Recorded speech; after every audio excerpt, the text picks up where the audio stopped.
L'objectif, c'est de chercher les moyens, la manière pour effectivement faire de notre mieux, parce que la responsabilité d'une équipe nationale, c'est une responsabilité collective. Et à la limite, la réussite, elle est collective. L'échec, c'est clair, c'est le président qui l'assume, pas de problème. Cultivons la culture de réussite. Partageons cette logique. Et sincèrement, je vous invite à aller dans ce sens, à œuvrer pour le bien de l'équipe nationale. Et comme j'ai dit, les passerelles seront là. Vos points de vue seront les bienvenus. Le staff technique sera à votre disposition. La fédération aussi. Parce que gérer le football, ce n'est pas une affaire ni de la fédération, ni d'une personne. Vous avez un rôle déterminant dans cette affaire. Vous avez des siècles d'expérience et d'expertise. Et pour l'équipe nationale, mettons, surtout pour les rendez-vous prochains, d'ici août et novembre, mettons tous les canaux qui peuvent nous ramener vers la transformation d'un espoir de tout un peuple vers une réalité qui est partir en Russie. Merci beaucoup. Bonsoir à toutes, bonsoir à tous. Ça va être difficile d'être aussi long et aussi précis. Donc je vais juste revenir sur quelques phrases clés que j'ai entendues. On a tous intérêt à ce que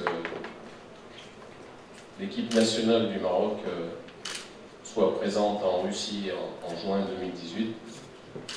Je pense qu'il n'y a personne qui puisse en douter. On fait des métiers qui sont complètement différents. Il y a parfois certainement des incompréhensions de votre côté par rapport à certaines attitudes d'un staff technique, d'un coach.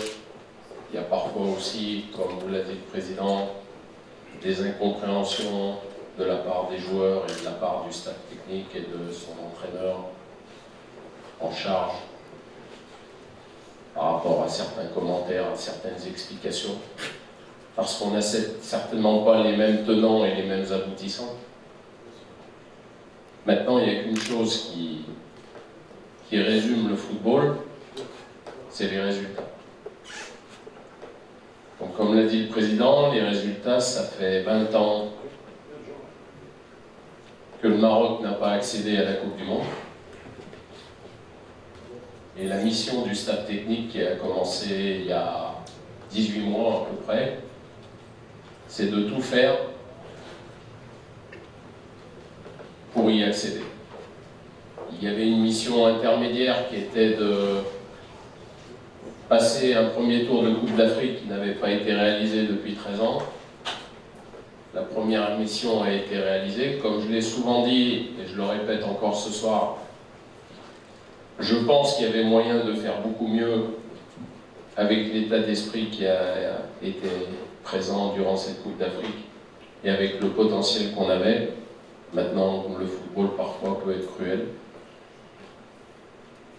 Mais c'était une bonne première marche. La deuxième voie dans laquelle on s'est engagé, c'est les éliminatoires de la Coupe du Monde. Il reste 4 matchs. 4 matchs qui seront cruciaux, 4 matchs qui seront difficiles contre des équipes qui sont de très bonne valeur. Mais tout est jouable, tout est encore jouable. Et il n'y a pas un jour sans que on se rencontre, on discute avec les membres de la fédération ou avec le président sans qu'on en parle, sans qu'on parle de cette Coupe du Monde en Russie. Je pense que c'est la même chose de votre côté. Peut-être que certains d'entre vous ont participé en tant que journaliste à la Coupe du Monde de 98. Je ne sais pas, peut-être. Je pense que ça doit être quelque chose qui doit être exceptionnel. Je ne peux pas vous le dire puisque j'en ai jamais fait. Donc c'est aussi un rêve pour moi. Et sachez que tout ce qu'on fait depuis qu'on est arrivé au Maroc, c'est pour réaliser ce rêve. Alors, moi-même, parfois, peut-être qu'à vos yeux, je commets des erreurs, mais j'ai aussi ma personnalité. Chaque coach est différent. J'ai pris l'habitude, parce que l'expérience grandissante à me protéger de plus en plus. Parce qu'avec l'expérience, on s'aperçoit que les commentaires d'une semaine ne sont peut-être pas les commentaires qu'on aura au final. Donc parfois il y a des obstacles difficiles, il y a des rencontres difficiles, il y a des échecs, mais au final, c'est la qualification ou alors on reste à la maison.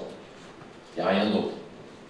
Donc il faut se concentrer sur l'objectif en faisant abstraction de beaucoup de choses qui se passent autour. Donc c'est ce que j'essaie de faire au maximum.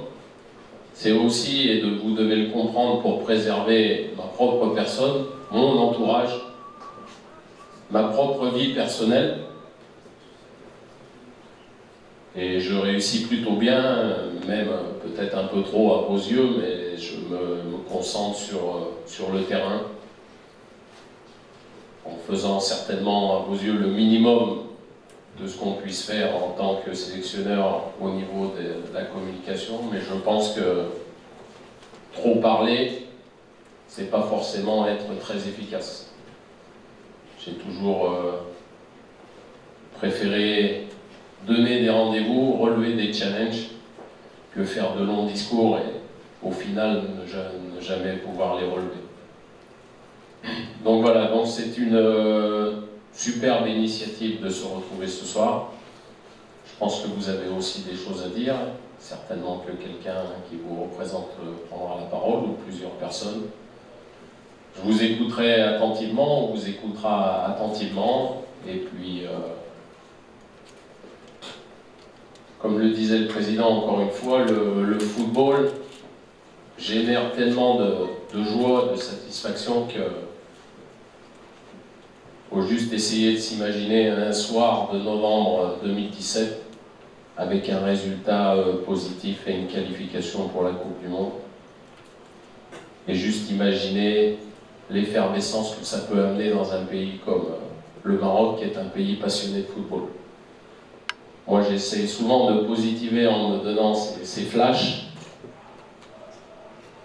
Et je pense que c'est la meilleure façon de rester positif dans la vie, parce que quand on commence à tirer sur tout ce qui bouge, tout azimut, je ne pense pas que ça soit la meilleure façon d'atteindre ces objectifs. Donc je vous remercie de m'avoir écouté, et puis je vous souhaite une bonne soirée. Merci.